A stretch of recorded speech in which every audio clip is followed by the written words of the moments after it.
Pastures farm. All right, you're thinking, okay, I've already seen the chicken tractor on steroids. I already know that it's the best chicken, egg, compost producing system on the planet out there. Okay, this is like a parenthesis, and I'm excited, y'all. This is like a parenthetical part from the last one. Here's what we got going.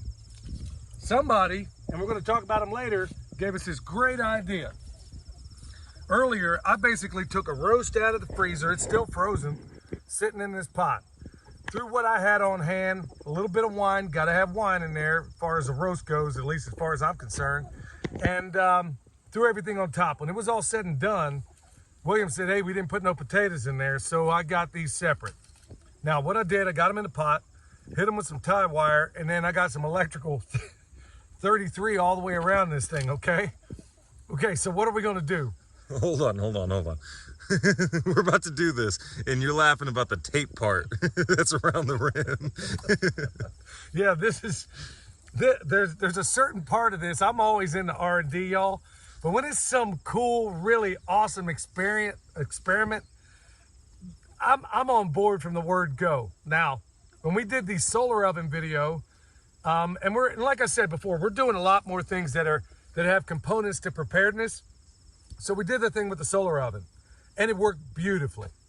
Okay, so somebody said, hey, when I saw the title of the video, I thought you guys were going to be cooking with compost. What he didn't realize is that all of us said, I mean, it was like a light, like the sun came down from heaven, and all of a sudden we're thinking, okay, what a fantastic idea. I don't know if it's going to work, but there is no way this family is not trying that experiment. So that's what this stuff in a pot represents.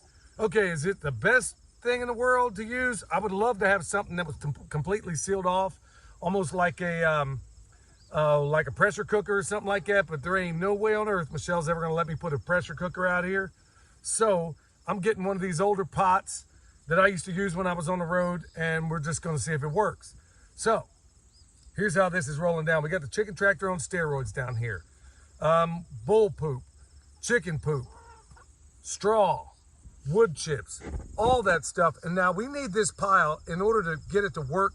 The one that piles out of the cage first is always going to be the hottest pile. So that's the one we're going with. So we're basically going to situate this pot and the potatoes pretty much down in the center of this thing, like so. And we're going to put we're going to put the compost pile on top of it. Now, we're going to need this flame in there to be pretty hot, and it ain't going to hurt it if it goes that way for one day. So what do we got? Well, what's our number one key way to heat up a pile? And what do we have a lot of all throughout here? Comfrey. We even have some of those leftover leaves that William had and vines from the sweet potatoes that he got up there. So we got all that stuff. We're going to make a really hot pile.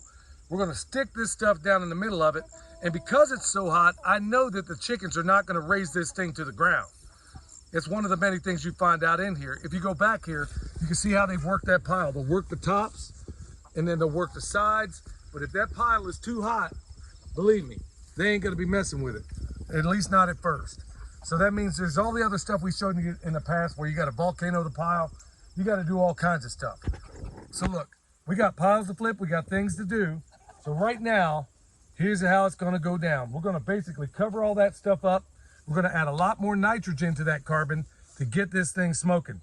Tomorrow morning, we'll see what's up. But first off, time to get that hopping. All right, right off the bat, what we did, we put down a layer of carbon at the bottom. Then we took comfrey and sweet potato leaves, put them down. And now, so you got carbon and nitrogen, water and air. This is going to get hot. So the real trick is, I don't know what I'm doing here. So I'm guessing I'll just situate the potatoes up here so it ain't so hard to find. Now we're going to repeat the process. And like I said, these birds are going to scratch at the edges, but they ain't getting nowhere near up here as hot as this thing's going to be. All right, so remember in permaculture, we don't just have one purpose to anything. So we got comfrey, and of course these chickens are probably going to see the calling card, as you can see. I think they love this more than anything. They really do. And it's got all the stuff they need in it. So think about it. If comfrey is bioaccumulating all those awesome minerals that are down in the soil, if it has all the wonderful things that comfrey does, well, that's why we want to add it to our compost piles, because it's going to go in there.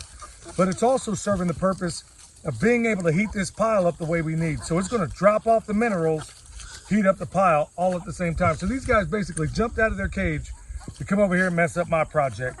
Explain yourself, bird. All right, now more carbon. All right, here we go, next day. And we got a thermometer in here. We almost never use these things, but it's hovering right about just a little bit, we'll call it 148. So it's pretty hot. And also the other piles back here, about 120. And as you go, the older the pile, the less the heat, okay? And that's exactly as it should be, as it becomes less active. But of course, we made this one especially hot with all that nitrogen we put in there. Now, before we get in here and, get to it and check on things, the chickens did tear away more than I expected. I mean, if I had to do this over again, instead of 1.5 cubic yards, I probably would have gone with 2, just to make sure that, because they took more away than I thought. And by the end of the day, I was seeing the pot. So hopefully that didn't mess things up. Now, I also want to say another cautionary tale. This one here, we've had for several years. Green Co is the name of it. Now check this out. Bought another one the other day. And as a little side note, y'all, you got to be watching out for planned obsolescence. The new one we got right out of the box doesn't even work, okay?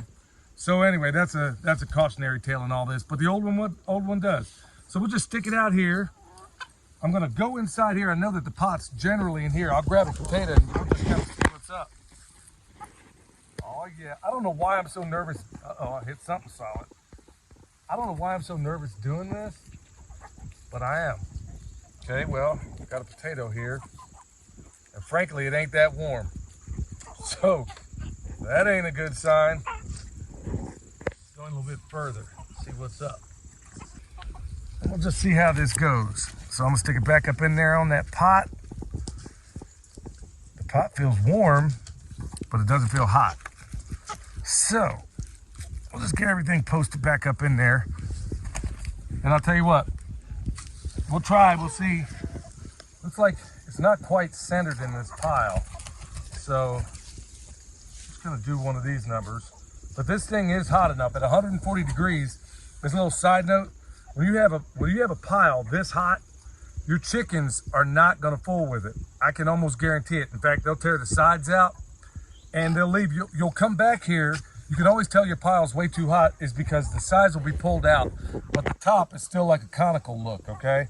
That's usually the golden rule as to why your chicken tractor on steroids compost pile is way too hot. So when you see that, you just basically run your pitchfork in there and you make something a volcano out of it. Do that for a day, put it back at the end of the day, you're ready to rock and roll. All right, so here's what we're gonna do. Got it covered back up and we're gonna let it go.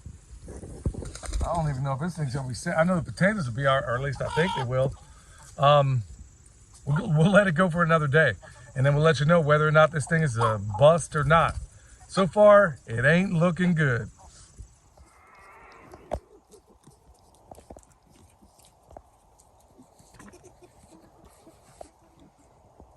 All right, y'all, it's been 48 hours and I'm not sure you can see it, but there's a whole lot of steam coming up out of here.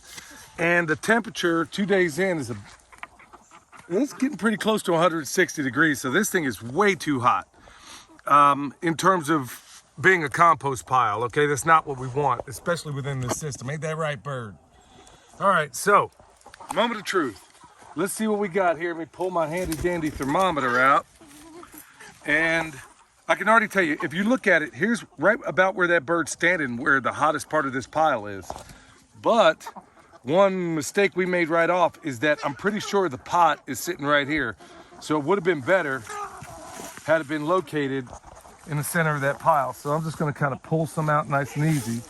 See if I can find the edge of this sucker. When it's this hot, I know that we're gonna have dead bacteria in there.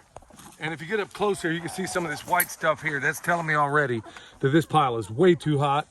It's not ridiculous just yet. We got some. These are, you can make corrections on this stuff, okay? So I'm seeing the edge of the pot. I need to volcano this pile, so I need to do it anyway, so I might as well do it just so I can have access to the pot.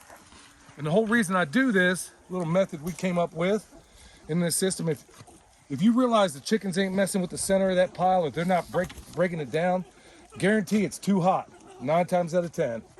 Probably almost 10 times out of 10. So what we do, take the top of it and pull it out like this. I call it volcanoing the pile, okay?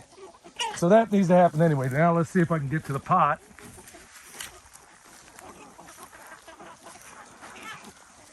Okay, got one baked potato on top. Another baked potato up here. Should be 2 more. If I can find them.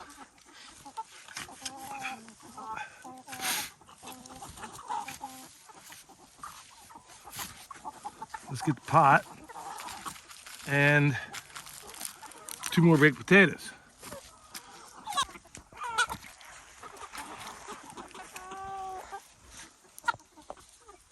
All right, so I don't know why I'm so nervous, but I just am. We're gonna take these potatoes, get them off to the side. And then remember that video a while back we talked about EDC, which means everyday carry. That's nothing more than 33 electrical tape. I was looking for some heat resistant rubber tape. Didn't have none of that, but I know that 33 would get it done. All right, here goes. This stuff already stinks. Well, you don't know if it's stinking or what, stinks in a bad way? Yeah. Okay, well, let's find out if it's cooked. Wow, EDC, this is why we carry these things every day. So it will get me through that tie wire. There we go. Now Michelle is over there waiting with bated breath. You ready to have a bite, honey? Okay, here goes nothing. Snap. Total failure. Well, not only is it not cooked, I'll put it this way, chickens are gonna be eating good because, and look, I'm not gonna repeat this part of an experiment like this because I'm not in the business of wasting 2-pound roasts, but it was worth a shot, you know? Maybe it might, I was gonna say maybe it might work a little bit differently had I cut it up, but it doesn't look like it did really much of anything there. So let's, hey, now we know. Okay, 160. Still steaming.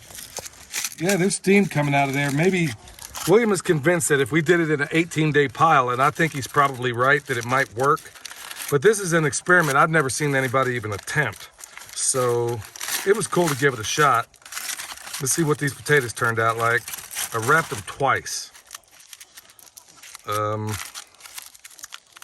right, moment of truth. Too impatient.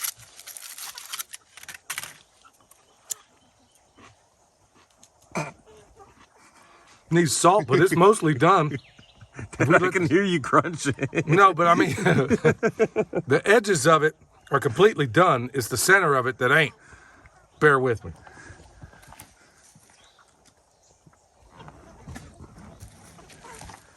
Okay, so back to the drawing board. We got, look, I can spare potatoes. I'm not about to bust out roast and do this over and over again. This is clearly an example of an experiment that's going to need some, it's actually going to need some work, but it is good to know that these potatoes, it looks like if I let them go a while and if they were positioned better, they'd probably do it pretty good. So I'll be trying that part of the experiment again. Or if anybody out there does this and you think, hey, I want to give it a shot, that's exactly what we want. If you find a way to replicate this that makes sense, by all means, let us know. I want to give a shout out to the guy that really gave us this idea. Pretty cool experiment. But like I said, you ain't catching me wasting no more food because I ain't about to mess with this now. It's been sitting out 2 days in a 160-degree compost pile. So these potatoes are probably going to go to, well, we could put them right there in the cage. They'll compost in place. Chickens won't mess with them. Now they will if they were cooked, but I know the pigs will eat them right off. But we'll stick them right there in the cage and we'll go ahead and put this roast in there. So we'll see if they like it. All right, well, bon appetit, birdies. You guys will dig that. The saddest part about all that, y'all, is that I seasoned that with Miss Lippy's seasoning. That swamp mix. I mean, best thing out there, y'all. If you don't know about it, you want to check it out. But they're basically going to wipe all that out. So the people that tell you that chickens are vegetarians don't know what they're talking about. So they're going to eat that. And folks, it's kind of heartbreaking.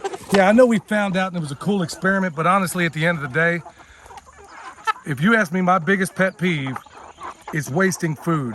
But honestly, for this cause, it's at least cool to find out. But one good thing about this is that we're going to replicate this again with something we can't afford to lose, and that's potatoes. So we're going to take some sweet potatoes and some regular potatoes and replicate this at a later time. And we'll see how that works. Because if it works for that, then cool. But hey, that's one of the cool things we find out in doing this kind of work. Ain't that right, Bird? One of them keeps pecking me down here. All right, y'all. Remember, check out the Permaculture Pimpcast. It'll be listed down below. You need anything we have, bone sauce, comfrey, anything in the description box, y'all. You know where you can find that too.